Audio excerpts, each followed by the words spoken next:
Hallo und willkommen zu diesem neuen Video. Ich bin Max von Maximum Shine und heute habe ich einen Renault hier.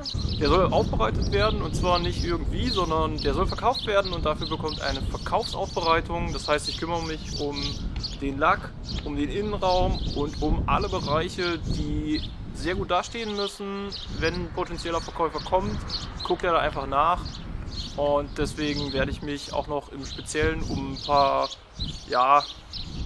Problemzonen kümmern. Im Fahrersitz hat er einen riesengroßen Riss im Leder, den werde ich auf jeden Fall noch reparieren. Und dazu wird es auch noch ein extra Video geben, das seht ihr dann auf meinem Kanal.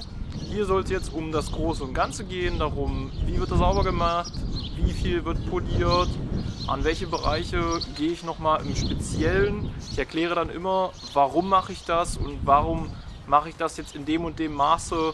Am Ende werden noch Fotos gemacht von dem Auto, die mache ich selber, die bekommt der Kunde dann, beziehungsweise die werden dann ins Internet gestellt, damit das Auto perfekt präsentiert wird, damit sich schnell einen Käufer findet, der das Auto auch haben möchte. Ich denke mal, das wird kein Problem sein. Das Auto ist von 2017, hat frischen TÜV, steht erstmal gut da.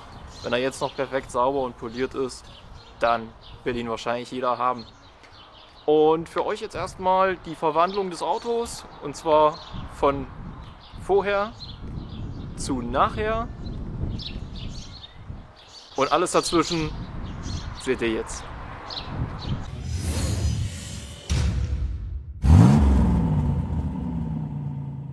Bevor ich mit dem Auto waschen fahre, fange ich erstmal mit der Motorreinigung an. Das hat verschiedene Gründe, das habe ich glaube ich auch schon in dem ein oder anderen Video erklärt.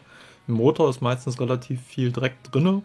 Und wenn ich jetzt anfange mit dem Dampfreiniger da den Dreck rauszublasen, ich habe das Auto schon von außen gewaschen. Bestes Beispiel wären hier, da liegen ganz viele Blätter und dementsprechend auch Dreck. Ich blase das direkt aus, dann habe ich die ganzen Blätter und den ganzen Dreck wieder auf der Windschutzscheibe oder auf dem ganzen Auto. Das möchte ich natürlich nicht haben und deswegen fange ich erst mit der Motorreinigung an, habe quasi schon den, ich sage jetzt mal, schlimmsten Dreckbereich weg. Kann dann in Ruhe waschen fahren, kann alle anderen Bereiche waschen und zum Schluss mache ich dann in der Regel nochmal die Ecken und Kanten, die ich vorher noch nicht erwischt habe oder die ich beim Waschen nicht erwischt habe. Wie gesagt, ich halte ungern mit dem Hochdruckreiniger in der SB-Box in die Türkanten rein, weil das meistens dann mehr Nacharbeit mit sich zieht, als es bringt. Der Motorraum hier war jetzt nicht übelst verschmutzt, aber er ist jetzt wieder tipptopp sauber und macht dementsprechend wieder einen schönen Gesamteindruck, was halt ideal für unsere Verkaufsaufbereitung ist.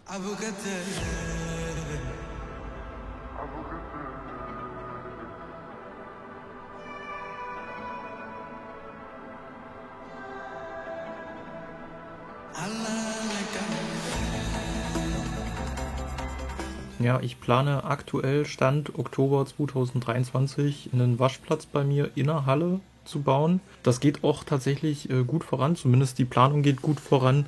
Wie die Umsetzung dann tatsächlich stattfindet und wann, das werdet ihr vermutlich zuerst bei Instagram sehen und dann auch hier auf dem Kanal.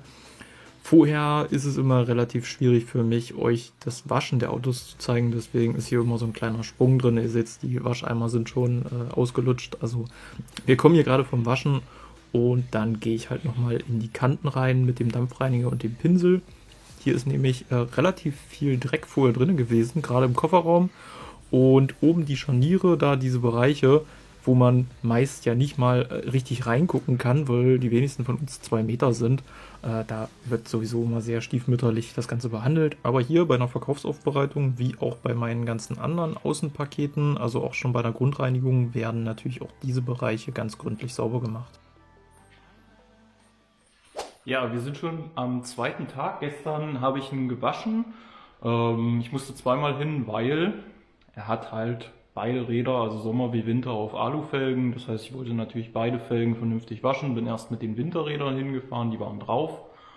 Und habe dann die Sommerräder umgebaut, also habe die Räder gewechselt und bin dann mit den Sommerrädern nochmal hingefahren, habe das ganze Auto ganz gründlich gewaschen, habe die Sommerräder gründlich gewaschen und habe dann hier vor Ort in meiner Garage nochmal die Winterräder nachgeputzt. An manche Ecken und Kanten kommt man halt einfach in der Waschstraße nicht so gut ran. Dafür baut man die Räder besser ab. Die liegen jetzt hier, die sind schon fertig. Die werden am Ende eingepackt und ins Auto gelegt. Ist ja eine Verkaufsaufbereitung. Am Ende soll alles zusammen sein. Was ich auch noch gemacht habe, ist die Sommerräder. Die haben hier solche, ich nenne es mal Blenden. Die sind so mehrteilig. Ich zeige euch das mal. Und zwar sind die hier so verschraubt. Habe ich vorher alle abgebaut, bevor ich den waschen gefahren bin, weil, naja, dahinter kommt man natürlich nicht sehr gut ran, selbst wenn der Hochdruckreiniger da durchsprüht.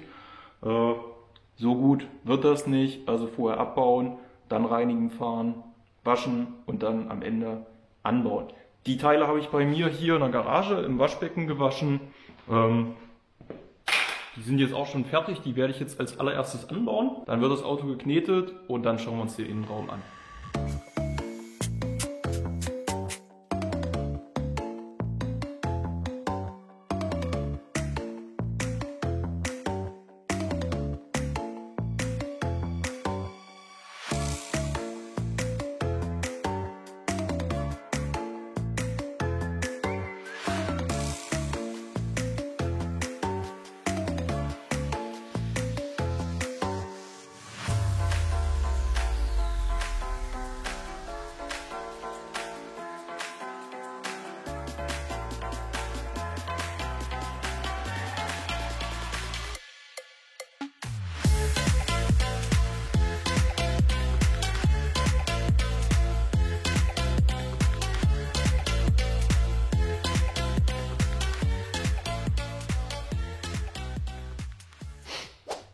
So, das Auto ist erstmal fertig abgeknetet, das heißt, der Lack ist vorbereitet zum Polieren. Das Auto wird auch auf jeden Fall noch poliert.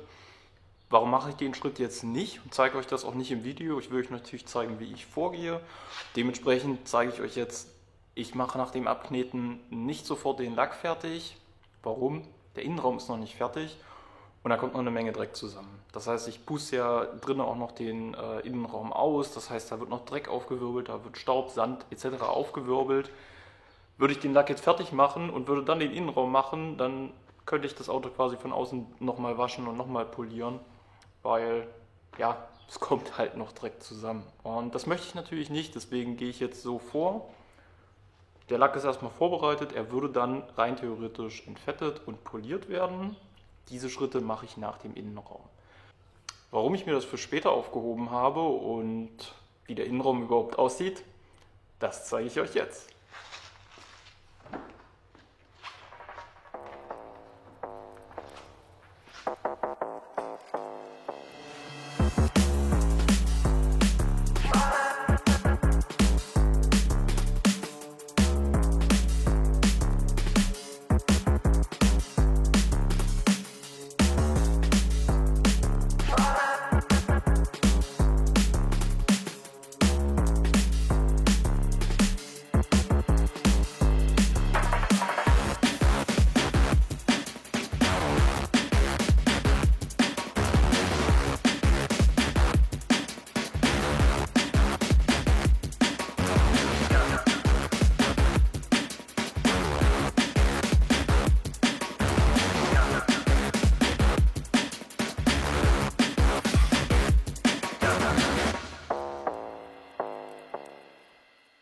Bevor wir mit dem Innenraum loslegen, räumen wir das Auto erstmal aus. Das mache ich jetzt hier an der Stelle. Das heißt, alles, was nicht ins Auto gehört, das packe ich erstmal aus. Abgesehen von den Fußmatten, die lasse ich am Anfang immer gerne drinne. Ich sauge die immer gleich mit ab, weil ja klar kann man die rausnehmen und dann absaugen und sich so schon mal einigen Dreck aus dem Auto entfernen, aber er ist ja davon nicht weg. Ich fange jetzt hier im Fahrerfußraum an, da hatte ich auch den Sitz ausgebaut. Das liegt natürlich auch daran, dass ich den noch reparieren möchte, also diesen Lederriss dort. Der wird ja noch repariert und dann habe ich den schon mal ausgebaut. Auf jeden Fall, da ist sehr, sehr viel Dreck und Schmutz und auch große Steine drin. Das wird erstmal, ich sag mal, grob ausgesaugt. Wenn ihr dann irgendwann nicht mehr weiterkommt mit dem Sauger, dann würde ich euch empfehlen, diese Bürstenaufsätze für den Akkuschrauber zur Hilfe zu nehmen. Das ist quasi immer der Step 2 bei mir.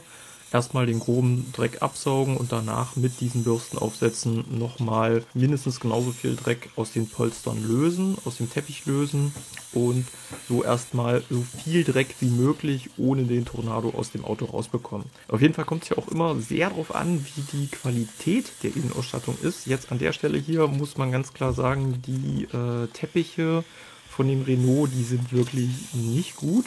Also das ist wirklich keine hochwertige Qualität. Woran sieht man das? Woran merkt man das? Also optisch sehen die ja erstmal okay aus, aber die halten nicht sehr viel Dreck. Man würde jetzt sagen, okay, die halten nicht sehr viel Dreck, das wäre doch eigentlich gut. Ja, aber die lassen den Dreck auch nicht wieder los. Also das ist dann so, das sind diese groben, verfilzten Teppiche, die halt dann den Dreck wunderschön einfangen. Das heißt, er sieht schnell dreckig aus, von wenig Dreck. Und man kriegt ihn sehr schwer sauber, deswegen muss hier halt einige Male drüber gehen, auch einige Male dann nochmal mit dem Tornado drüber gehen, damit halt hier der Dreck dann auch restlos aus den Fasern verschwindet. Bei hochwertigen Teppichen habt ihr, da muss man das ein bisschen anders sehen, die schlucken sehr viel Dreck, das heißt, die Teppiche sehen nicht so schnell dreckig aus, haben aber sehr viel mehr Dreck drin.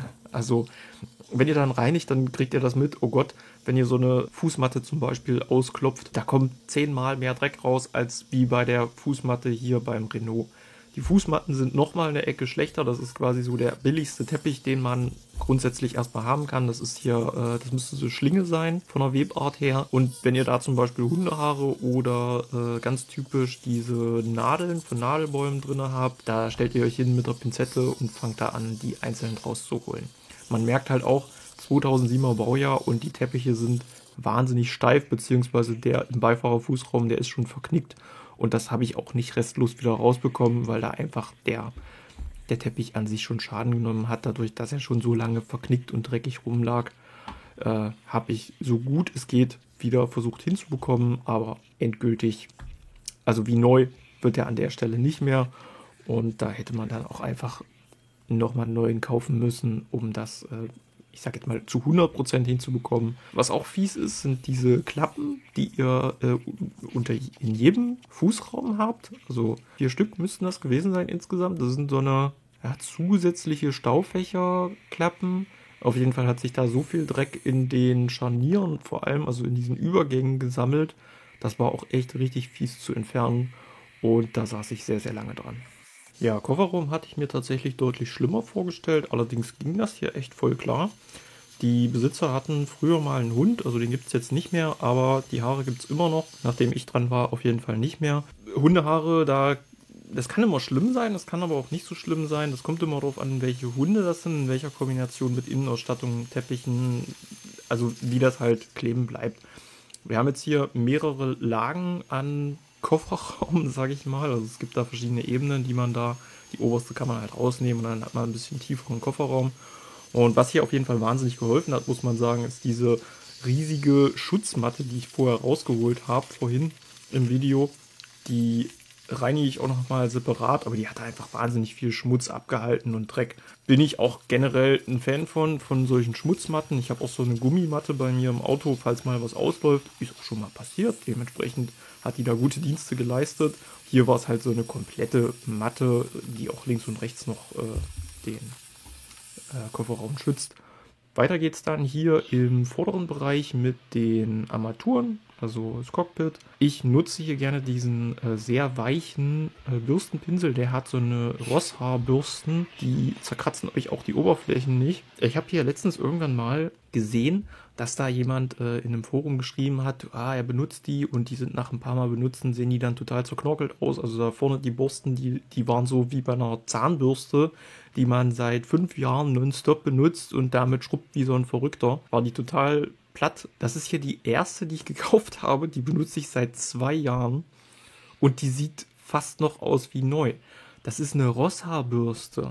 Die soll nicht schrubben, die soll euch nur die gröbsten Körnchen, Dreckkörnchen so ein bisschen lösen.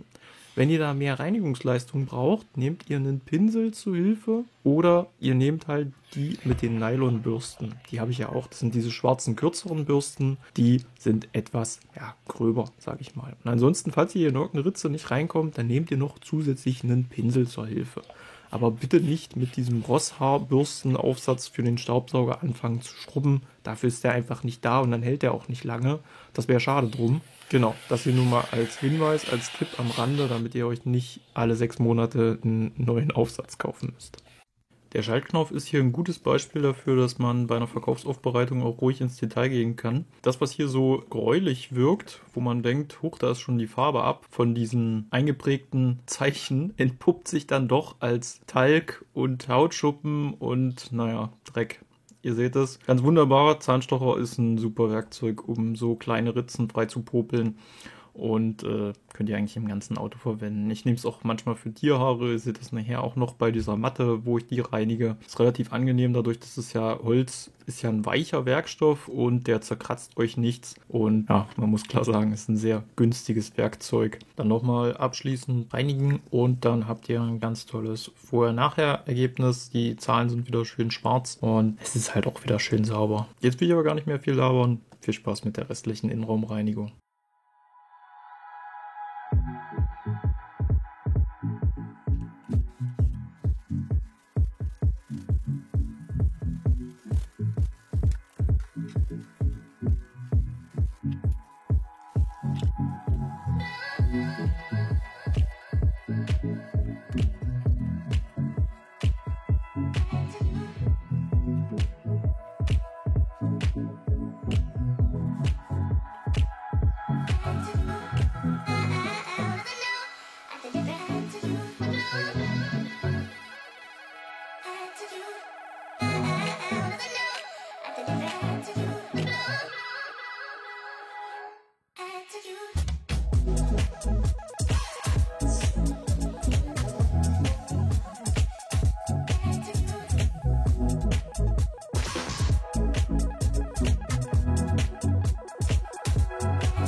Weiter geht's mit der Außenaufbereitung. Ich fange jetzt hier mit der Lackpolitur an. Ich habe mich für eine zweistufige Lackpolitur entschieden.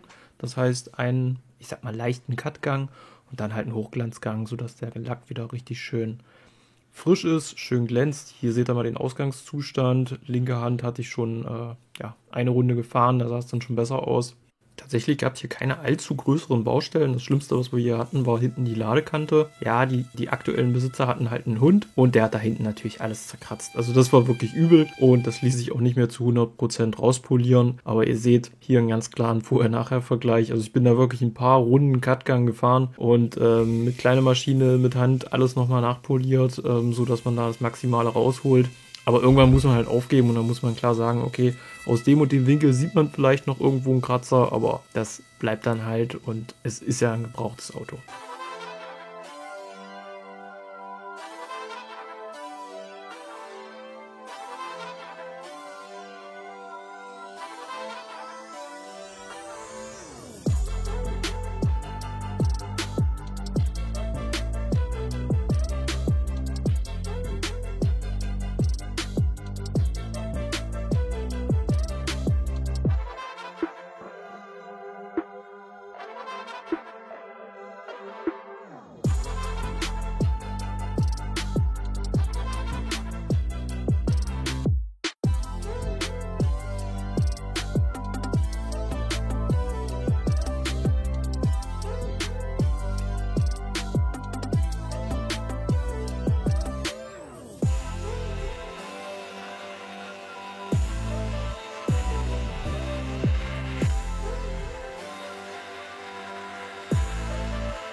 Neben den Lackflächen haben wir hier bei dem Renault auch sehr, sehr viele Kunststoffflächen. Die weisen diese typischen, ja, Grauverfärbungen auf, die man halt nach ein paar Jahren hat. Den Tipp habe ich schon mal gezeigt bei dem VW-Video. Ich verlinke es euch oben rechts in der Ecke auch wieder. Wenn ihr Kunststoffe nicht sauber bekommt, nehmt euch hier so einen Schmutzradierer. Das ist nichts anderes als ein Melaminschwamm und dann einfach, ich sag jetzt mal, einen Allround-Reiniger, also so einen Allzweckreiniger einfach nehmen. Ein APC, könnt ihr auch direkt in Kombination mit einem Kunststoffreiniger verwenden und dann kräftig schrubben. Gegebenenfalls nochmal wiederholen. Am Ende bringe ich dann natürlich auch Kunststoffpflege auf die ganzen Teile und dann sehen die halt auch wieder richtig schick aus wie neu. Wir haben keinen Grauschleier, sondern die sind wieder tipptopp schwarz und das schützt das natürlich auch für die Zukunft, einfach weil diese ganzen mineralischen Verschmutzungen dann nicht mehr da sind.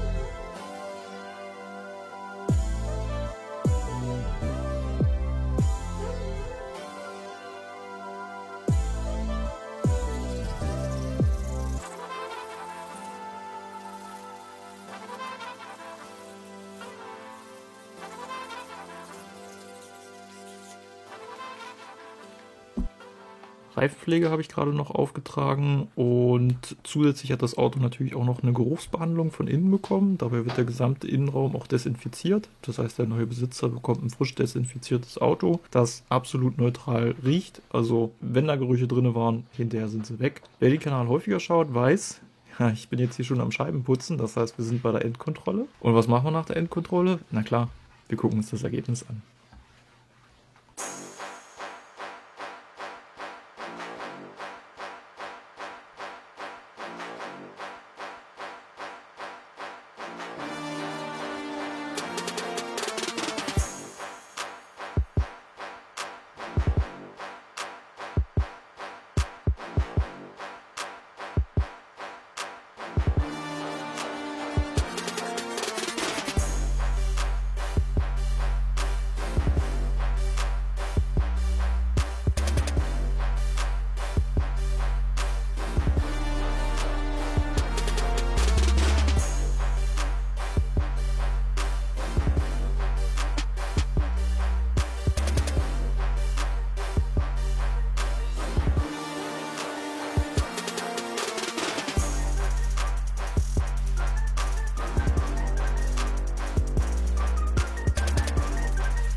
Ja, Renault ist fertig. Ich habe nochmal die Reifen ausgepackt, um Fotos zu machen, um Videos zu machen. Die Aufnahmen habt ihr eben gerade gesehen. Auto ist sehr gut geworden, wird sich der Kunde freuen.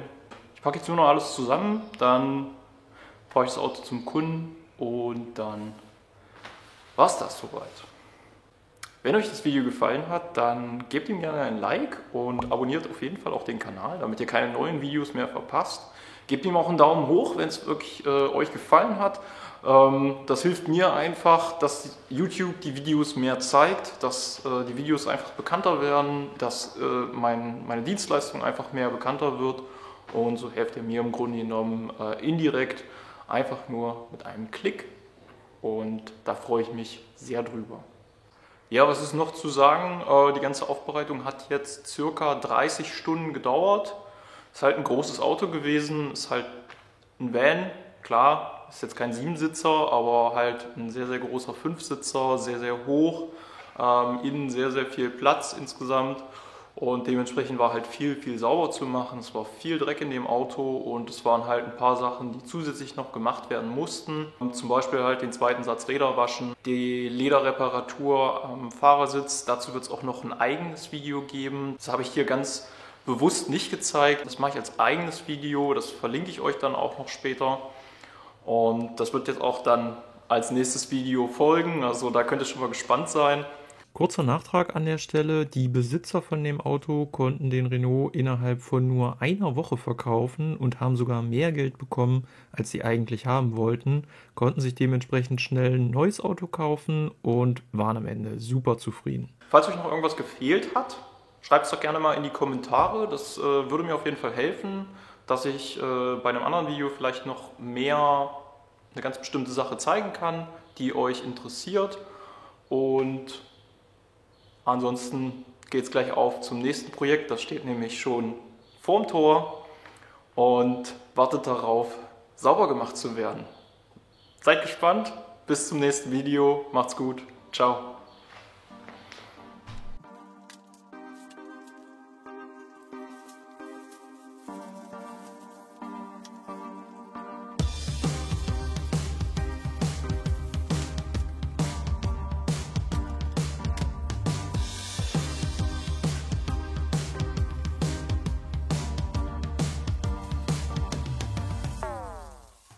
Ansonsten würde ich gerne mal wissen, was würde ich denn gerne mal wissen?